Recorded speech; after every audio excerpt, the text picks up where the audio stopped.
So Ashley Madison CEO Noel Bitterman told the newspaper that strong, risk-taking personalities who do well in politics are simply more likely to stray from their spouse. So, James, on some level, this can seem just like another, oh, stuff got hacked and people might be embarrassed. But I think we're getting to the heart of what sets this apart from other so-called hacking stories, James.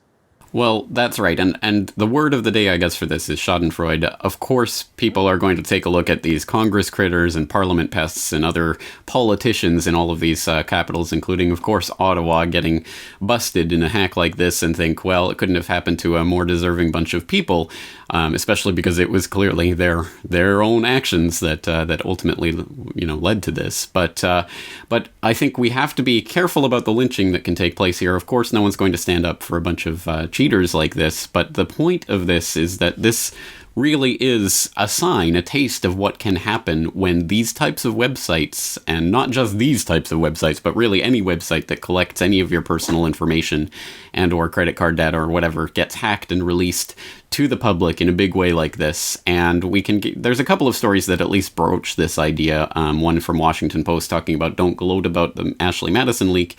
It's about way more than infidelity, talking about the nature of internet privacy and what this means, and citing an interesting little story that was written about what if the entire internet and everything was hacked and everyone's entire internet history was released. It would be the end of the internet as we know it, basically, because there's all sorts of things that people are doing online that they don't want everyone and their neighbors and everyone to know about. So I think we have to be mindful of that. And one other type of repercussion that can happen from this, there's a Slate.com article from 2003, What Happens to Cheating Soldiers, where they note, what sort of punishment do soldiers face for cheating on their spouses? The military penalty remains pretty harsh, up to a year in confinement, plus a dishonorable discharge, which entails the forfeiture of all retirement pay. The article goes on to note that it's extremely unlikely and unusual for that to actually be prosecuted, and difficult for it to do so because of the sort of legal standard that they have to meet in the prosecution of that. So not a lot of soldiers do get prosecuted for that, but it is certainly one of the ramifications that could happen, except, James, I think you have an update on that? I've already seen the Pentagon gives free pass to Ashley Madison cheaters, saying they're not going to investigate anything, even though you can kind of look, and that Slate article you just mentioned actually goes into Article 134 of the Uniform Code of Military Justice, saying that, well, we won't really investigate it, unless it lowers the morale on a base or damages the public's faith in the armed forces. So I guess you could, argue that that'd be like saying I'm disappointed in Obama. It's like, I never had faith in it in the first place, so you didn't really destroy something that wasn't there in the first place. However, this situation seems to fit that to a T, that you have lowered morale and you have damaged the public's faith in not only armed forces, but every department we just listed earlier, James. So if that's what really took to damage the good reputation, the sterling reputation of the U.S. military. But coming up next on this story, there's $500 million worth of lawsuits that have now been filed against Ashley Madison for this. So that'll be interesting to see how that plays out for the ramifications on future such hacks and leaks. And then also a rather dark update, Ashley Madison suicides over website hack. And so now we're starting to see the first batch of people whose lives are ending because of this hack. And again, I know a lot of people aren't going to be sympathetic to people who are cheating on their spouses and things like that, but eventually this is going to start biting into other areas of people's lives as these hacks become more commonplace. Mm-hmm. That's exactly right. And we've seen it before, and we'll probably see it again and again. James, our second story this week on episode 238 of New World Next Week, I guess, goes in some way from what we've always kind of talked about as virtual flag terrorism and privacy and piracy to another area of who created what. And we've been discussing ISIS for quite a while now. So let's take one from allgov.com. Congress avoids Obama's call for a resolution of war against ISIS. The U.S. has been at war with ISIS for a year. Or have we always been at war with Eurasia? But there's still been no official authorization for the war, but we can't blame Obama for this one. Presidents often dodge asking Congress to sanction U.S. military operations against a foreign enemy, but that's not the case this time. Obama submitted to Capitol Hill a, quote, complex draft resolution that authorizes the president to use force against the Islamic State, this according to Garrett Epps at The Atlantic. Some repugs in Congress, however, won't touch the authorization, not because it goes too far and could potentially draw the U.S. into a protracted conflict, but because it doesn't go far enough. Obama's request specifies that the use of U.S. ground troops is forbidden, verboten, and it puts a 3-year limit on the authorization. Republican lawmakers would prefer, quote, something far more open-ended and sweeping, Epps wrote. Senator Marco Rubio of Florida wants a simple authorization that tells the White House to defeat and destroy ISIL, period. Another Republican running for president, Senator Lindsey Graham of South Carolina, insists Obama's limitations would harm the war effort. James, others in Congress say Obama's proposal goes too far. Actually, one, Tim Kaine, Democrat out of Virginia, pushing for Congress to get a chance to debate this U.S. involvement against ISIS. And he sponsored a bill that would be much more limited. And it's co-sponsored by a Republican, but it has gone nowhere. In a different note, James, CENTCOM, that's Central Command, they were supposed to give a report to the Inspector General, who inspects all these government agencies. The IG says, yeah, we think CENTCOM lied to us. They changed the intelligence that was given to them by the DIA, the Defense Intelligence Agency, so it was reworked by CENTCOM to make the ISIS war sound so much more upbeat. So those are some of the more pretty open, obvious lies about ISIS and the war of terror from the stateside view, James. So what's your take? Well, it's interesting to get that story about CENTCOM fiddling with the DIA data because, of course, we just had the ex-DIA chief Michael Flynn come out on Al Jazeera and warn that it was a willful decision to fund and train the Syrian Islamists of ISIS. So, yes, I mean, well, welcome to our last year's reporting that this was a creation of the United States government. But yes, now the DIA, Michael Flynn, coming out and admitting it. And so here we have this story that this is supposedly about newer data from the DIA, but obviously I think it applies to the old 2011, 2012 intelligence where the DIA was saying, hey, this is going to create an Islamic State faction. Basically, they were saying this is going to create, the chance for some sort of Islamic extremist state to come into view. So interesting that development's coming on. But of course, all of this is predicated on the lie that ISIS is some sort of independent group that just sprang out of nowhere and took the world by surprise, which of course is a load of poppycock.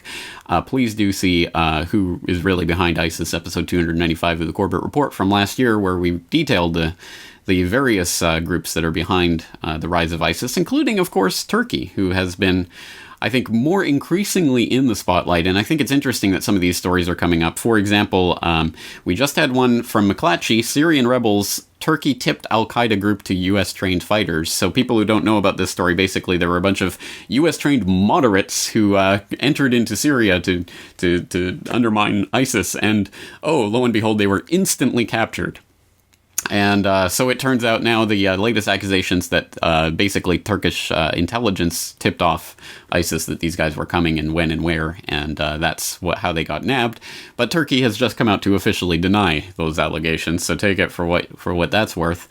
Meanwhile, airstrikes kill 41 Kurdish fighters, Turkish military says. The country has been bombing PKK targets in northern Iraq and in mostly Kurdish southeastern Turkey since July 24th. So, yes, that agreement that was signed for ISIL-free zones a couple of weeks ago between the US and Turkey is, as we reported at the time, just about keeping the Kurds down and keeping the Kurds under bombardment. So, again, there's so many lies going on here. I think really ISIS is just being pushed, and they are trying to genuinely, I think, push this agenda right now to undermine ISIS, because that's the point all along. You put the chess piece in that square of the board, and then you come in and take over that square of the board. So I think that's where we're moving into. Obama's trying to get a war resolution. The Republicans want an even more aggressive war resolution. I really think that we're seeing the shape up for some sort of fall invasion.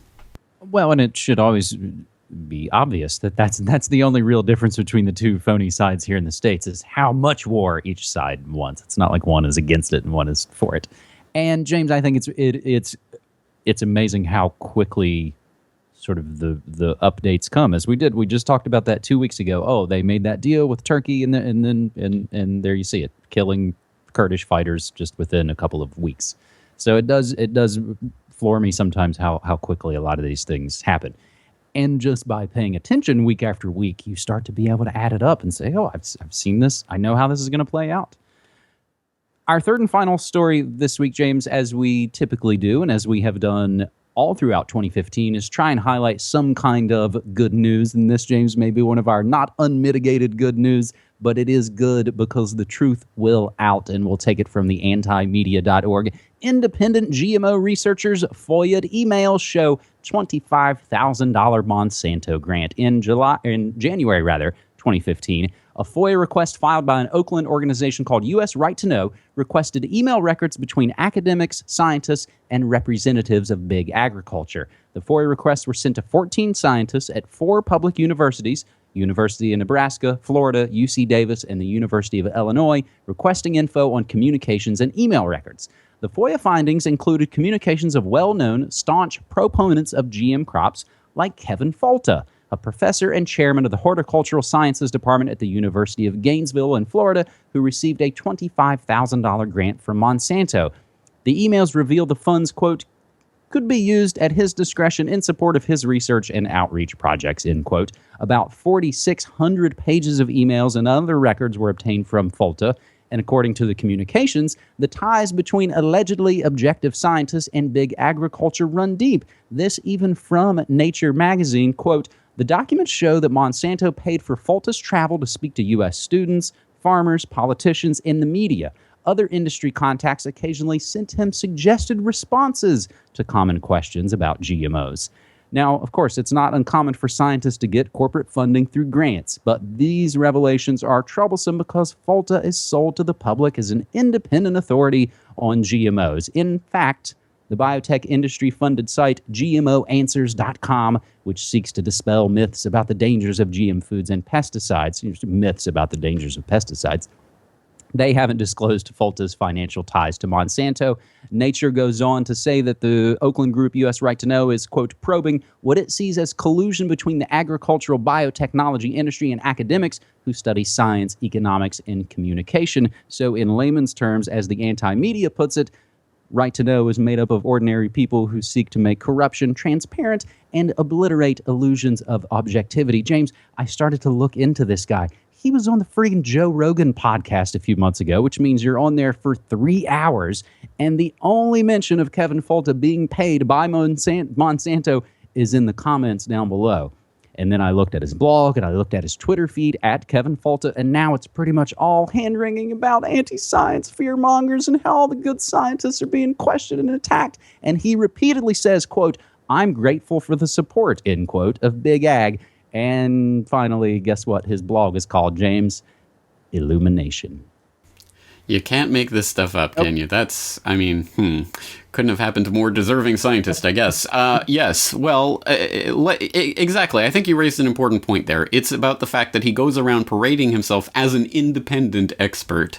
Oh, and by the way, I haven't been telling anyone, by the way, but I'm on Monsanto's payroll. I think that's pretty important, and not just from our perspective as people who are against GMO, but from the wider perspective of ethics in science. I mean, go to any major sort of ethics in science, ethical foundation texts, or what have you. They will all talk about conflict of interest. I'll put one in the show notes from columbia.edu that talks about the nature of conflicts of interest in science. It's why every major paper from every major reputable journal will have the people who wrote the paper will list their conflicts of interest at the end, or potential conflicts of interest.